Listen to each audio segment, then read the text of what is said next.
नमस्कार प्रिय विद्यार्थियों, आपके अपने यूट्यूब चैनल हिंदी की पाठशाला गुरुजी के साथ में एक बार फिर आपका बहुत बहुत स्वागत है।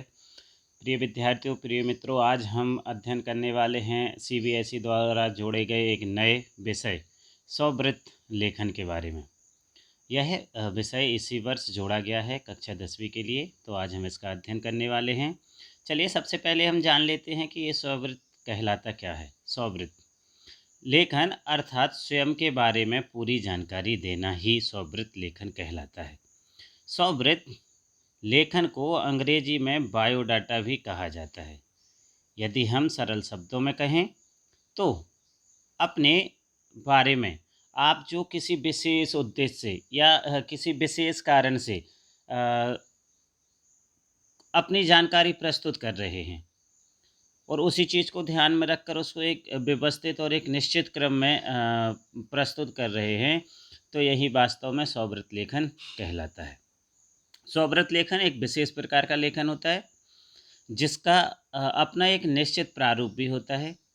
आज जब हम इसको पढ़ेंगे तो हम इसमें देखेंगे कि इसका प्रारूप क्या होगा, क्योंकि हम जब एक बायोडाटा बनाते हैं या स्ववृत्त बनाते हैं तो उसको उसी निश्चित प्रारूप में ही बनाना होता है।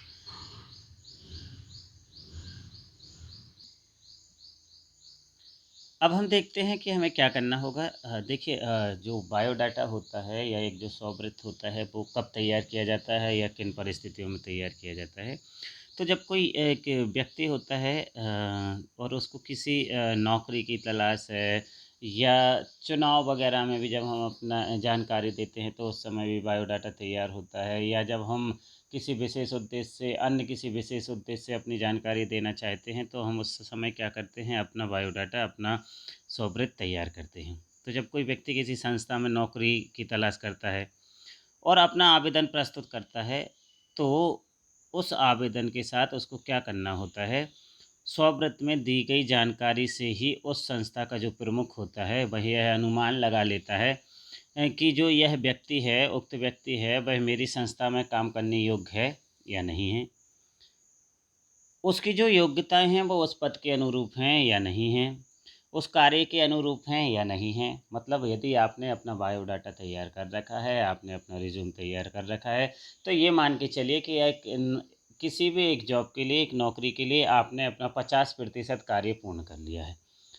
जो नियोक्ता होगा, जो आपको नौकरी दे रहा होगा, जो आपको नियुक्त कर रहा होगा, वह आपका स्ववृत्त यानी बायोडाटा देखकर ही 50% यह निश्चित कर देता है कि ये मेरे संस्था में काम करने योग्य है या नहीं है। तो स्ववृत्त लेखन के समय हमें विशेष ध्यान रखना होगा कि हमें वह कैसे तैयार करना है।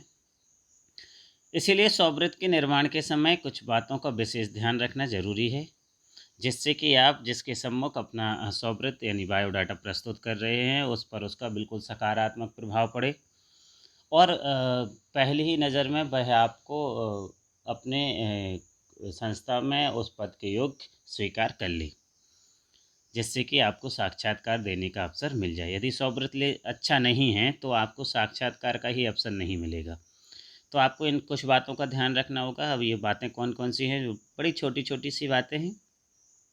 स्ववृत्त में दी गई जानकारी एकदम सत्य होनी चाहिए। इस बात का ध्यान रखिए कि वो जो भी जानकारी आप दे रहे हैं वो बिल्कुल सही हो, उसमें कोई भी जानकारी गलत या झूठ ना हो। क्योंकि यदि आपने कोई जानकारी छुपा ली है, उसमें मिथ्या है, उस पर झूठ है, तो ये आपके और नियोक्ता के संबंधों को पहले ही खराब कर देगी और फिर आपकी जो नौकरी है, जो सेवा है, वो बहुत लंबे समय तक नहीं चल पाएगी। दूसरा क्या करना है, स्ववृत्त लेखन जो है ना वो बहुत अधिक बड़ा नहीं होना चाहिए और ना ही बहुत अधिक छोटा होना चाहिए। अब इसमें जो आप वाक्य लिख रहे हैं, अपनी जो जानकारी दे रहे हैं, वह भी छोटे-छोटे वाक्यों में देने का प्रयास करें, छोटे हों और सटीक हों। फिर क्या करना है आपको, अपने बारे में कोई भी जानकारी बहुत अधिक बढ़ा-चढ़ा कर नहीं लिखनी है। आपके पास योग्यता है, फिर भी आपको उसमें इतना अधिक बढ़ा-चढ़ा कर नहीं लिखना है कि वह हमें ऐसा लगे कि यहाँ अतिशयोक्ति हो गई है। स्ववृत्त की भाषा एकदम सरल, सटीक और स्पष्ट होनी चाहिए, जिससे वो जो सामने वाला है वो पढ़ने में उसको मतलब ऐसे शब्दों का प्रयोग नहीं होना चाहिए कि जो कठिन हैं, जो घुमावदार हैं, जो मुहावरे युक्त हैं, जो अलंकार युक्त हैं। बिल्कुल सरल भाषा का उपयोग करें। स्वव्रत लेखन में विषय के अनुकूल जानकारी ज़रूर देनी चाहिए। मतलब जैसे आप यदि एक अध्यापक के पद के लिए आवेदन कर रहे हैं तो वो उस विषय से संबंधित जानकारी होनी चाहिए। आप एक डॉक्टर के पद के लिए आवेदन कर रहे हैं तो उससे संबंधित होनी चाहिए।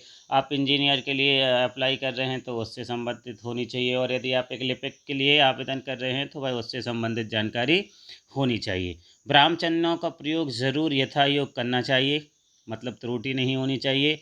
और विशेष तौर से ध्यान रखना है कि व्याकरण की शुद्धता का ध्यान रखा जाए, व्याकरण संबंधी त्रुटि ना हो। अब स्ववृत आपकी अनुपस्थिति में वास्तव में आपकी एक प्रतिछाया के रूप में ही काम करता है। इसलिए आपको इन बातों का विशेष ध्यान रखना होगा कि आप जिस प्रकार के से स्वव्रत प्रस्तुत करेंगे, एक तरीके से आप स्वयं को ही वहाँ पर प्रस्तुत कर रहे हैं। चलिए विद्यार्थी, तो हम देखते हैं स्वव्रत लेखन का वास्तव में प्रारूप क्या है। सबसे पहले आपको क्या कर लेना है, एक बॉक्स तैयार कर लेना है। उस बॉक्स के ऊपर आपको स्वव्रत लेखन लिख देना है।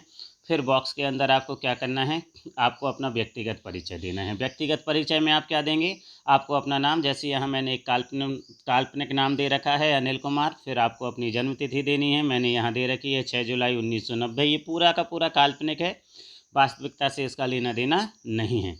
पिता का नाम राम कुमार, माताजी का नाम दुर्गा देवी, वर्तमान पता, यहाँ पर दो पते दिए जाते हैं, एक वर्तमान का पता और एक स्थायी पता। तो अभी हम यहाँ केवल वर्तमान पते से ही करेंगे, क्योंकि जब आपसे कोई संपर्क करेगा तो वर्तमान पते पर भी आपसे पत्राचार करेगा। तो मैंने यहाँ दे रखा है 602 सूरजनगर, जनपद रोड, उरई, मध्य प्रदेश, और पिन कोड साथ में दे रखा है।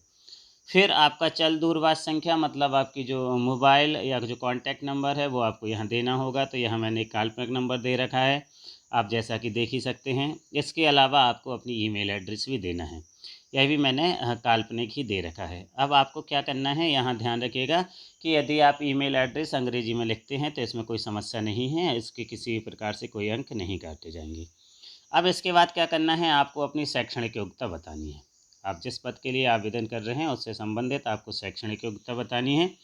इसके लिए आपको पूरी की पूरी एक टेबल तैयार करनी होगी। ज़रा देख लीजिए, जिसमें मैंने जो एक टेबल तैयार की है। सबसे पहले एक कॉलम है जिसमें क्रम संख्या है, उसके बाद परीक्षा का नाम, मतलब वो कौन सी क्लास है, कौन सी कक्षा है, 10वीं 12वीं, स्नातक, स्नातकोत्तर, और अन्य जो आपकी योग्यता होगी वह। इसके अलावा बोर्ड और विश्वविद्यालय, यानी यदि आपने स्कूली शिक्षा है तो आपको बोर्ड बताना होगा, और आपकी यदि स्कूली शिक्षा से ऊपर की शिक्षा है तो आपको विश्वविद्यालय की जानकारी देनी होगी। फिर किस वर्ष में आपने यह परीक्षाएं उत्तीर्ण की, उसके बाद आपके कौन कौन से विषय थे, और अंत में श्रेणी और प्रतिशत, मतलब कौन सी श्रेणी थी और कितने प्रतिशत थे। तो यहाँ पूरा का पूरा आप देख सकते हैं, चूँकि ये पूरा एक काल्पनिक है। क्रमांक 1, परीक्षा का नाम 10वीं बोर्ड माध्यमिक शिक्षा मंडल भोपाल। फिर उसके बाद वर्ष 2006, विषय सभी अनिवार्य विषय, और अंत में श्रेणी प्रतिशत। तो यह मैंने बताया प्रथम श्रेणी है 92% हैं। फिर 12वीं कक्षा जिसमें माध्यमिक शिक्षा मंडल भोपाल ही है, 2008 में कंप्लीट की, और विषय कौन सा था, कॉमर्स यानी वाणिज्य था, वो भी प्रथम श्रेणी से उत्तीर्ण हुआ। फिर स्नातक महाराजा छत्रसाल विश्वविद्यालय छतरपुर 2011, फिर वही वाणिज्य, फिर प्रथम वर्ष। फिर स्नातकोत्तर यानी M.Com आपने किया महाराजा छत्रसाल विश्वविद्यालय से ही 2013 में, और विषय वही वाणिज्य प्रथम श्रेणी में। उसके अलावा ये जो मैंने बायोडाटा तैयार किया था, स्ववृत्त तैयार किया था, ये मैंने एक लिपिक के लिए तैयार किया है। तो यहाँ लिपिक के लिए टंकण या कंप्यूटर का ज्ञान होना ज़रूरी है, तो मैंने वो लिख दिया है। यदि आप शिक्षक के लिए, अध्यापक के लिए आवेदन कर रहे हैं तो यहाँ आप B.Ed D.Ed लिख सकते हैं। माखनलाल चतुर्वेदी जो पत्रकारिता विश्वविद्यालय है उससे 2014 में PGDCA का कोर्स किया, वो भी प्रथम श्रेणी में ही किया। अब इसके अलावा आपको क्या करना है, अन्य संबंधित योग्यताएं और अनुभव आपको लिखना है। तो यहाँ मैंने काल्पनिक अनुभव दिया है। तहसील कार्यालय में सहायक ग्रेड का जो पद होता है उस पर 3 वर्ष का कार्य अनुभव है। जिलाधिकारी कार्यालय मतलब कलेक्ट्रेट में भी आप इन सहायक ग्रेड 3 में 2 वर्ष का कार्य का अनुभव इनके पास है। साथ में हिंदी और अंग्रेजी लिखने, पढ़ने व बोलने में ये निपुण हैं।